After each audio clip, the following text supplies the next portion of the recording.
Well, I finally have one. A Radiola 17. I picked this up on Craigslist. I probably overpaid for it, honestly, but these things are very rare to actually find one around here, so I couldn't resist because I just been watching a restore series on this by someone else, and so I just couldn't resist buying this. It's got two things going for it. The cabinet is solid, and it's got all the tubes in it, but besides that, this thing is a disaster. This is going to be one hell of a restore project. The volume knob is missing. The shaft does turn, but it's pretty scratchy and stiff. The tuning, it moves, but it gets stuck at about what is that, 20 something. It just gets stuck, won't go any further than that. But the knob's there. The power switch is broken. That flips way too easily, and it doesn't click very loud. So, like, look, this switch is broken here. I'm gonna need a new one of those. All the tubes are here, though. Most of them have loose bases. You know, see that right there? See that? The glass bulb has separated from the base of the tube, so that needs to be glued. And I think the main problem is the rust. It is very rusty. Very rusty. Super rusty. Crusty. Look at that. Look at those dead spiders. And all that rust down there. Ugh, this is a job for the rust remover. Thankfully, I actually bought some like a year ago for another radio, and I never used it. I'm gonna need it now. Probably the whole can for this thing, if I want it to look decent. Gonna need to repaint it, too. Yeah, Radiola 17. What do we got here? Power transformer, filter choke, filter capacitors, as far as I know. Then we have the rectifier tube. This is the rare globe. Actually, this is an original. That says RCA. This has got to be the original rectifier that came with this radio. So, yeah, these are very rare to have the original rectifier tube, because this is, my guess is this is probably the first tube that would burn out in your radio. This has got to be very rare. Wow, look at that RCA logo on the bottom. That is cool. So that, this has got to be rare. And then we got a few other globe tubes like this one, and the rest are replacements. I have there are, let's see, 426. So we got first RF, second RF, third RF, detector, preamp, audio output. So we got 1, 2, 3, 4. Those are type 26. The detector is a type 27. I have a whole bunch of these, and I have a few of these. The only tube that I don't have a single replacement for is this. This is a 171A tube. There's, yeah, 71A. I don't have any of these, so we gotta hope that this is good, or else that'll be bad. But the main thing that we need to make sure is good is the power transformer. If the power transformer is bad, there's no way this is ever gonna work. If it's a filter choke or an RF coil that's bad, that can be fixed. But the power transformer has to be good, because this transformer is very specific to this radio. It's got like 5 secondary windings on it for all the different tube filaments and the high voltage. There's a cool switch. That's one feature I really like in these 1920s radios, is a voltage selector switch. That goes from between 110 and 120 volts. That's a really excellent feature to have. That switch is still good, by the way. That thing clicks properly. That's a really good feature that I like that they stopped doing. By the 1930s, they got rid of that switch on radios because it was cheaper to just have a 110 volt primary. But then the problem is then the transformer and all the tubes gets too hot when you run a 110 volt transformer on 120 volts. All right, anyway, let's look at the back. Or the case, maybe. The case is good. If there's one thing that is good about this radio, the case is made of solid wood. Solid wood. So this can be refinished. No problem. The main thing is this chip here. It isn't that bad. It's not even a 1/4 inch deep. It just looks bad. I think this isn't a big deal to me. The case is pretty good. Just needs refinishing. The back is still there. And here we got some wires coming out. I believe this is the antenna and ground. And then we got power cord. Well, might as well film taking the back off. So, I mean, I wouldn't want to spoil any of the surprise by just cutting to the next scene. So here we go. I'm seeing this for the first time, just like you. Look at those rusty screws. Super crusty.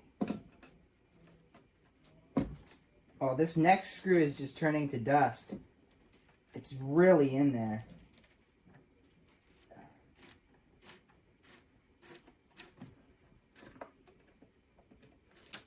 There we go. Actually, it's just spinning around. It's not even coming out. Yeah, there we go. Yeah.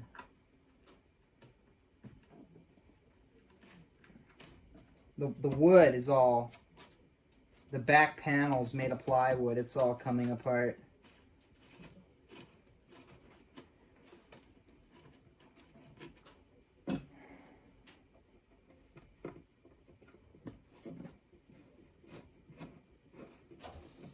I'm surprised this even has a back. Most radios didn't have a back panel, but this is interesting.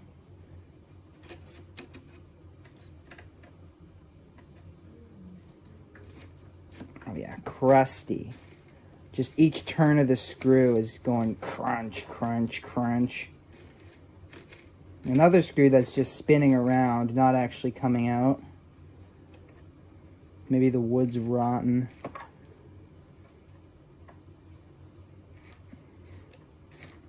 Yeah, this one's coming out.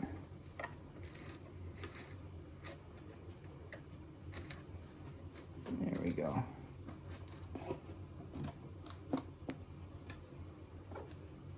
I mean, all the screws are there, so it's almost as if no one's ever opened this thing before, which would be pretty amazing if this was all original. Most stuff has had that I find anyway, has had a ton of work done on it, like really sloppy work. Oh yeah. The tomb of dead spiders. Alright, this one screw just doesn't want to come out. Come on.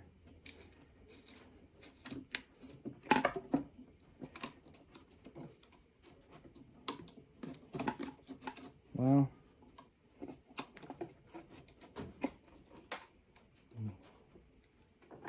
Oh yeah. That does not want to come out.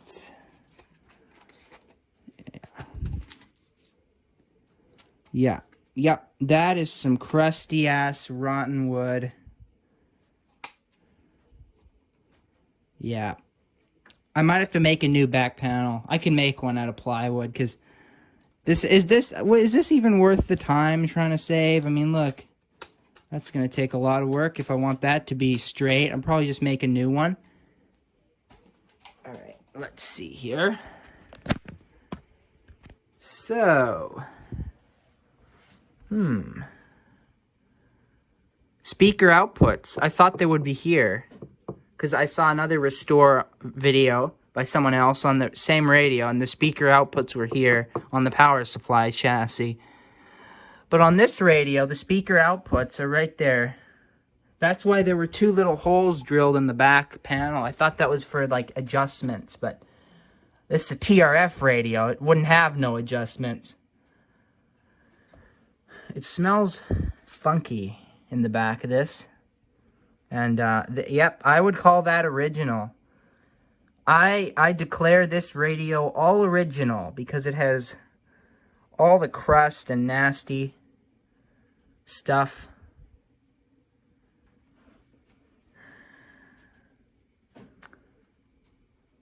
There's the stub of the power cord.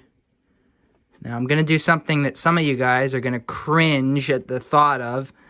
I'm going to, with the rectifier tube pulled out, of course, I'm going to connect a new power cord, and I'm going to plug this into a light bulb, current limiter light bulb, and I'm just going to see if we get voltages out of this transformer and if all these tubes light up.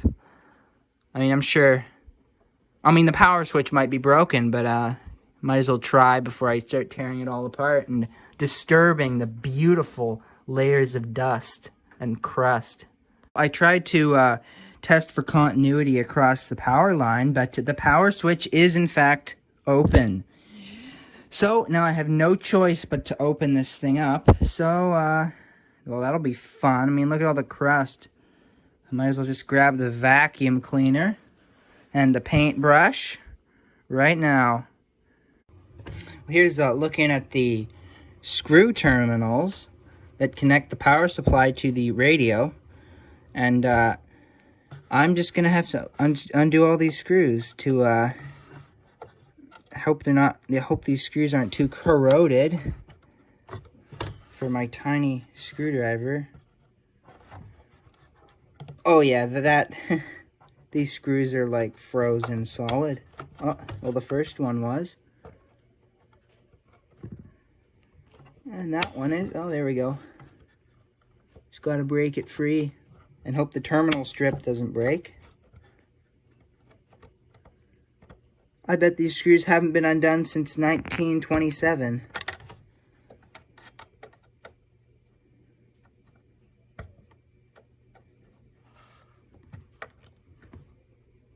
There we go. My phone's kind of in the way of being able to do this easily.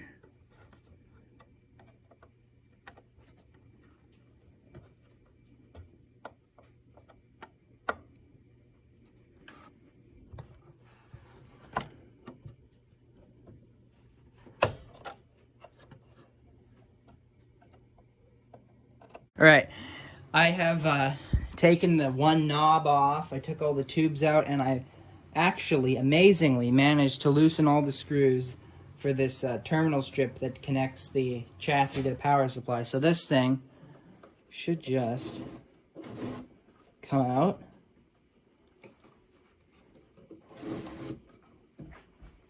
I don't know. Is the tuner going to hit the back of the cabinet? Let's see. How does this come out? The tuner is too tall. It's gonna hit this block of wood right here. Ooh, smart. Look at that. Smart RCA. It just barely fits out through the back. It's just barely tall enough, just barely wide enough to squeeze between this wood block and the side of the cabinet. Oh. Damn, maybe not. How the hell does this come out?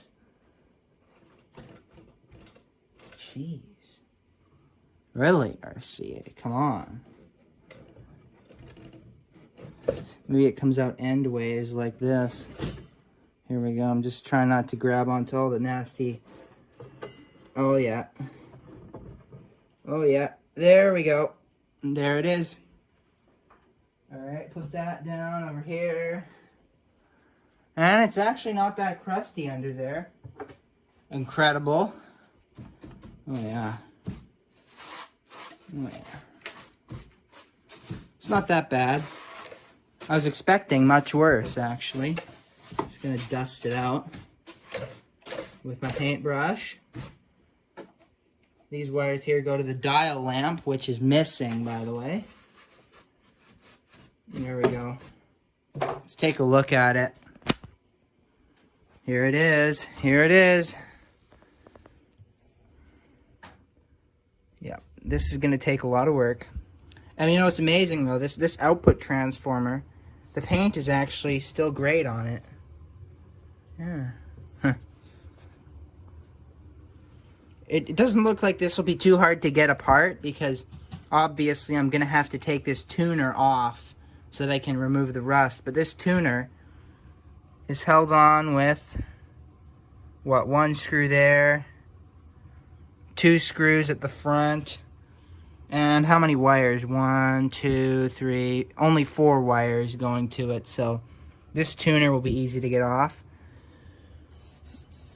It's got a nice brass dial, which is in good shape. It's just very dirty. Oh, yeah.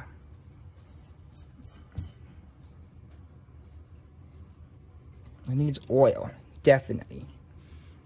And look at this. This is how they have grounded the plates of the tuning capacitor to ground. Modern ones, modern tuning capacitor. Here we go. Modern tuning capacitors, like this, have a little brass thing which rubs against this indent in the shaft here to ground it out. But this thing, you can see there's this spring-like wire which is soldered on in there and here. That's a kind of interesting way of doing it. It's almost musical there. How about you flip it over? There's a rusted volume. I bet this control is bad because that is just so. This is just terrible. It's crusty. Let's flip it up.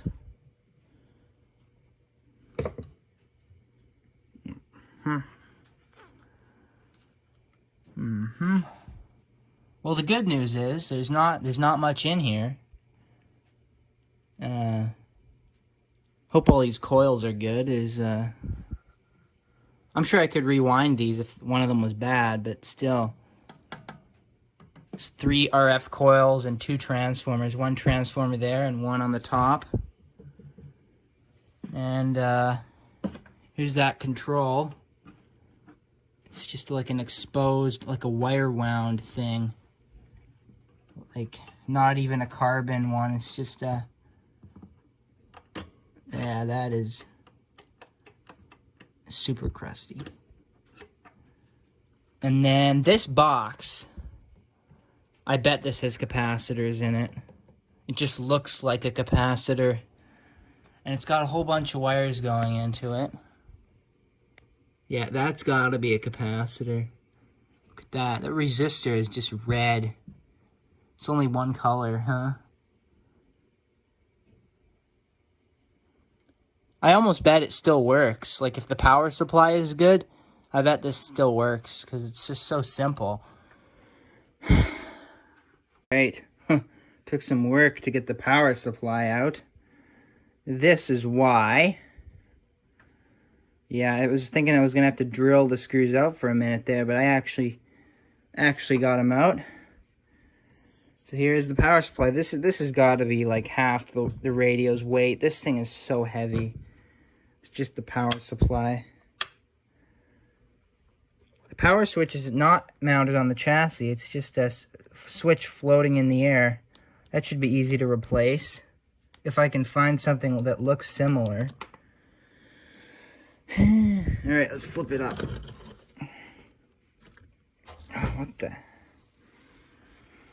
What the hell is this? Why are there these huge rheostats under here? Huh? Is that to like adjust the voltages or something? Very, very strange. Never seen that before. Oh man, the rust. I just hate the rust. If this thing wasn't rusted out, the rust is like half the problem. Boy. Like, this chassis is like half an inch tall. What a bad design. Like they just packed it in here so tight, all these wires. But they don't seem crispy. The wires is still kind of flexible still. Right. It took me a very long time to get continuity across the power transformer because of just this switch was open, the power switch was open. Here's the power switch. This thing almost looks burnt, but yeah, this thing's toast. And then this switch was open, and then just the cord was so crusty, didn't want to give me any kind of a measurement. But then anyway, I got it. So, rectifier tube's pulled out, obviously. I just want to see that all the filaments light up, because these tubes are actually powered by 3 different filament supplies. This one is powered by 2.5 volts. This one's powered by 5 volts. And I'm not sure, but I think these 26 tubes are powered by 1.5 volts. So if we get all these lighting up, that'll mean that the tubes are good and that the 3 filament windings are good. And then I'm going to also check the voltages coming out of this socket here. I've got it connected to my light bulb, which is just a 100-watt light bulb, and my Variac. So let's turn it on right now and put it up to 30 volts. Not getting anything. Wait, I feel like a very slight warmth. Just very slightly. So,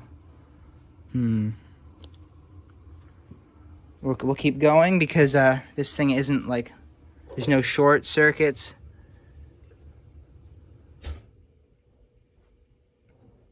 Now we're at 50.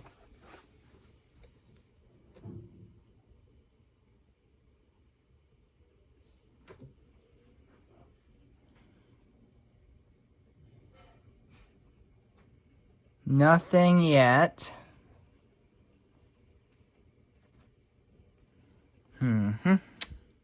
Could check the rectifier socket. So, here we go. The 2 big pins should be the 5 volts, right? 1 volt. And 270 volts on the high voltage, so looking good. Looking real good. Bring it up to 70.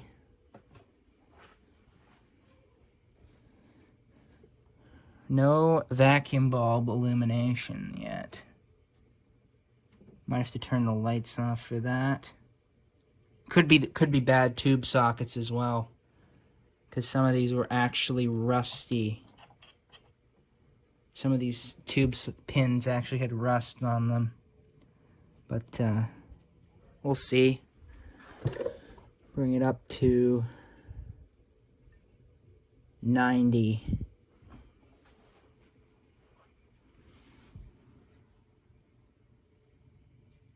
I don't see a single thing. Oh, there we go. That one's lighting up.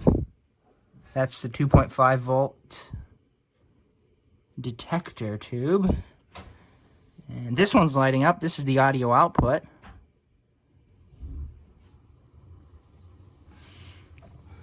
So dirty, gotta just clean it off here.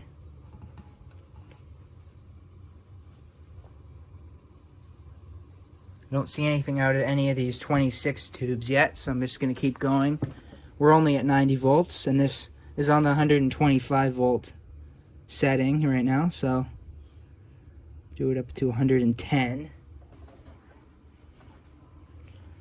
There we go. Cooking. We're cooking now. There's the 26 tubes finally starting to light up. That one's lighting up. Here, so we can clean it off. So you can see it better. There we go. That one's lighting up.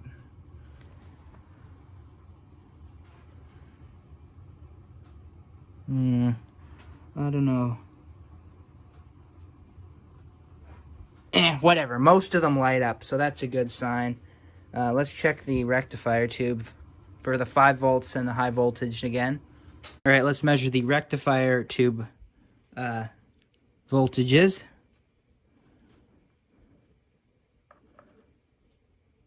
There's your 5 volts. It's 4 volts, but you know what? It's just a bad connection there. See, there are 4 volts. And now I need something to ground. I'll just ground it to this screw here. That should do it. So we have 290, 300 volts on this side. And on the other side, 298, 299. 298. Yep, so good power transformer. Well, I think I can't end this video without a quick test. So, time to take a big risk, eh? As far as the speaker, I took a regular old 1950s speaker, connected it to an output transformer, and connected the primary of the output transformer to the speaker output. So, hopefully that'll do it, and I'll be able to hear something, if anything actually comes out of here. All the tubes are there. I popped in a sacrificial 80 rectifier tube. This one is like high hour. You can see by all the silveriness up there. So, just time to power it up, eh? We gotta do it, so let's do it. I did measure from the output of the rectifier to ground, and I wasn't getting a very high, I wasn't getting any resistance, so that's a good sign, but who knows.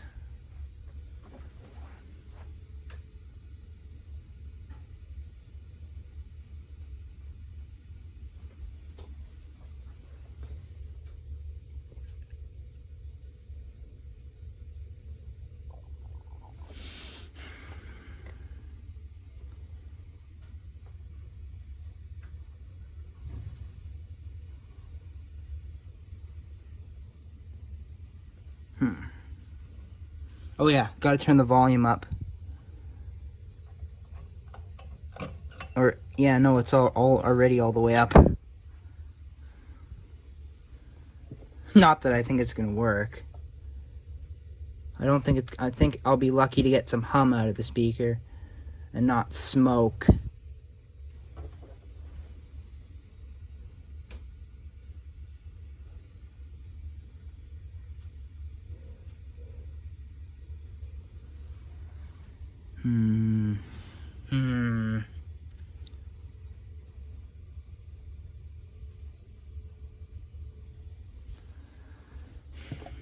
Okay, let's go to 85 volts.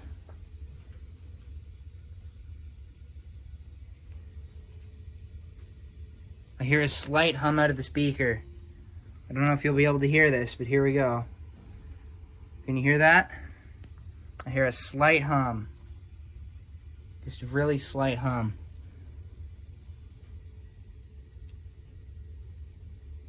Gonna try wiggling these tubes.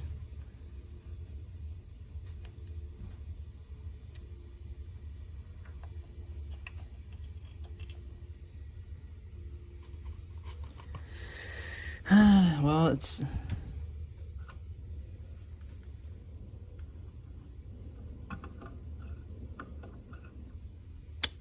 Gotta go up a bit more.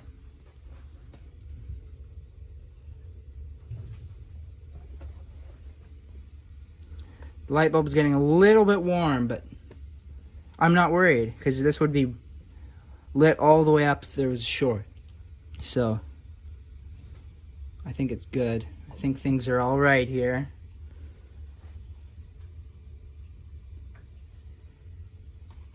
See if I can touch the antenna wire and get anything out.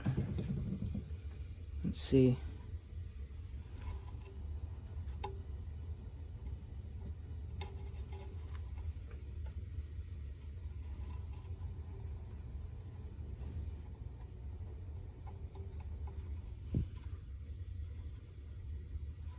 Ain't doing nothing, but I'm not surprised.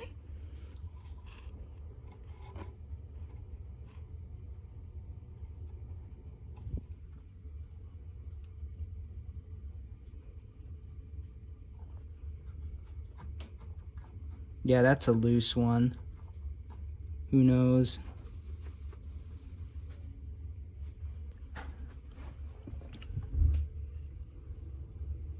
They're 110, and we're starting to see a little bit of light.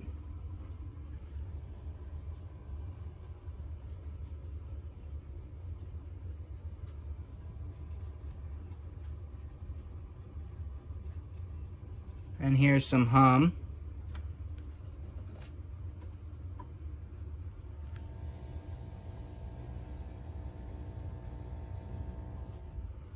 Let's see, can we turn the volume?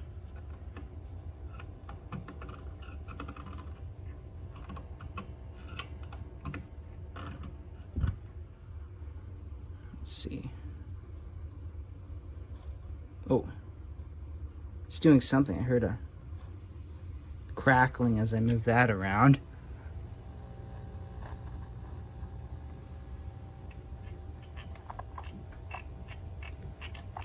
And more cracking as I move that one around.